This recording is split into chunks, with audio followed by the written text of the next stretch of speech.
ഇന്നൊരു സഹോദരി എനിക്കൊരു മെസ്സേജ് അയച്ചു. ഉസ്താദേ, എന്റെ ഭർത്താവ് മദനിയത്തിൽ പങ്കെടുക്കാറുണ്ട്, പക്ഷേ എന്താണെന്നറിയില്ല, ചില ദിവസങ്ങളിൽ സുബഹിക്ക് വിളിച്ചാൽ അവർ എഴുന്നേൽക്കൂല.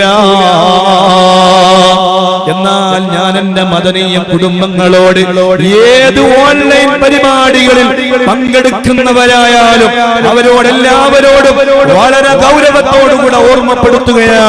സുബഹി നിസ്കാരം നഷ്ടപ്പെടുത്തിക്കൊണ്ടാണ് നിങ്ങൾ ഓൺലൈൻ പരിപാടികളിൽ പങ്കെടുക്കുന്നതെങ്കിൽ ഈ പരിപാടികളിൽ പങ്കെടുക്കൽ നിങ്ങൾക്ക് ഹറാമാണ് കേട്ടോ. നിങ്ങൾക്ക് ഹറാമാണ്, നിങ്ങൾക്ക് ഹറാമാണ്.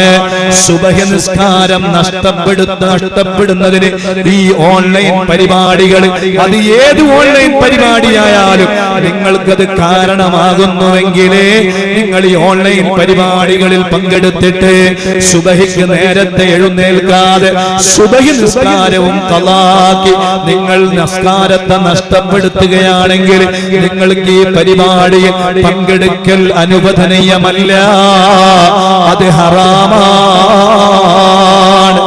സുബഹി നിസ്കരിക്കണം, എല്ലാവരും സുബഹി നിസ്കരിക്കണം.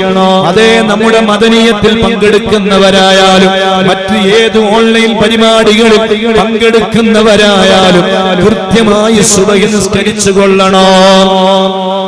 സുബഹി നിസ്കാരം നഷ്ടപ്പെടുത്തി പോകരുത്. ആ വീടുകളിൽ ബറക്കത്തുണ്ടാവൂല, ആ വീടുകളിൽ ഒരു ഗുണവും ഉണ്ടാകൂല, ആ വീട്ടിൽ ഒരു റഹ്മത്തും ഉണ്ടാവുകയില്ല. ആ വീട്ടിലെപ്പോഴും ശകുനമാണ്, ആ വീട്ടിലെപ്പോഴും നഹസാണ്, ആ വീട്ടിലെപ്പോഴും ഫിത്നയാണ്, ആ വീട്ടിലെപ്പോഴും ഫസാദാണ്, ആ വീട്ടിലെപ്പോഴും ബുദ്ധിമുട്ടാണ്. അതുകൊണ്ട് ഗൗരവത്തോടുകൂടെ ഓർമ്മപ്പെടുത്തട്ടെ, സുബഹി നിസ്കാരം ഒരാളും നഷ്ടപ്പെടുത്തരുത്, ഒരാളും നഷ്ടപ്പെടുത്തരുത്. സുബഹി കൃത്യമായി നിസ്കരിച്ചു കൊള്ളണം, വളരെ കൃത്യമായി. ഒരു സുബഹി നിസ്കാരം പോലും ഒരാൾക്കും നഷ്ടപ്പെടുത്താൻ പാടില്ല. അങ്ങനെ സുബഹി നിസ്കാരം നഷ്ടപ്പെടാൻ ഈ ഓൺലൈൻ പരിപാടി കാരണമാകുന്നുവെങ്കിൽ നിങ്ങൾ ഈ പരിപാടിയിൽ പങ്കെടുക്കരുത്, നിങ്ങൾ ഈ പരിപാടിയിൽ പങ്കെടുക്കരുത്. നിങ്ങൾ ഹദ്ദാദ് റാത്തീബൊക്കെ ചൊല്ലിക്കോ, നിങ്ങൾ എന്ത് വേണമെങ്കിലും ചൊല്ലിക്കോ, പക്ഷേ സുബഹി നിസ്കാരം നഷ്ടപ്പെടുന്നുവെങ്കിൽ ആ പരിപാടിയിൽ നിങ്ങൾ പങ്കെടുക്കാൻ പാടില്ല. അതുകൊണ്ട് ഈ പരിപാടിയിൽ പങ്കെടുക്കുകയും അതോടൊപ്പം സുബഹി നിസ്കാരം കൃത്യമായി ഒരു സുബഹി നിസ്കാരം പോലും ഖളാ ആവാതെ നിസ്കരിക്കുകയും വേണം. അത് നിർബന്ധമാണ്. എങ്കിൽ മാത്രമേ ഈ അമലുകൾ അല്ലാഹു സ്വീകരിക്കുകയുള്ളൂ.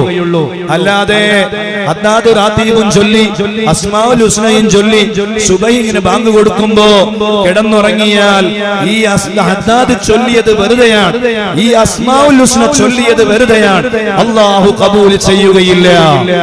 അതുകൊണ്ട് എല്ലാവരും വളരെ ഗൗരവത്തോടുകൂടെ ചിന്തിക്കണം. ഭാര്യമാര് ഭർത്താക്കന്മാരെ വിളിക്കണം, ഭർത്താക്കന്മാര് ഭാര്യമാരെ വിളിക്കണം, ഉപ്പമാര് മക്കളെ വിളിക്കണം, ഉമ്മമാര് മക്കളെ വിളിച്ച് ഉണർത്തണം. എന്നിട്ട് സുബഹി നിസ്കാരം കൃത്യമായി നിസ്കരിക്കണം. അതിനുശേഷം വേണമെങ്കിൽ കിടന്നുറങ്ങിക്കോളൂ, ഇനി അതൊരു കുഴപ്പമില്ല. സൂര്യൻ ഉദിക്കുന്നത് വരെ കിടന്നുറങ്ങാതിരിക്കൽ പ്രത്യേകം ശ്രദ്ധിക്കേണ്ടതാണ്. അത് നല്ല ബറക്കത്തുള്ള സമയമാണ്. ആ സമയത്ത് കിടന്നുറങ്ങല് കറാഹത്താണ് എന്ന് മഹാന്മാര് രേഖപ്പെടുത്തി വെച്ചിട്ടുണ്ട്.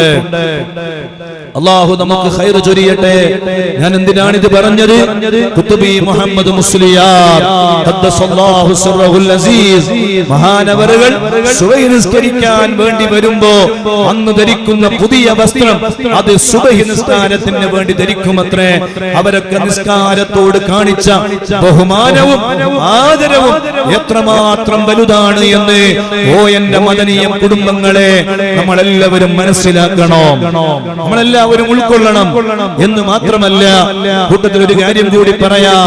ഹദ്ദാദ് റാത്തീബ് മഹാനവറുകളെ ഇജാസത്ത് നൽകിയത് പ്രകാരമാണ് ഈ കേരളത്തിൽ നമുക്ക് വ്യാപകമായി അത് ലഭിച്ചിട്ടുള്ളത്.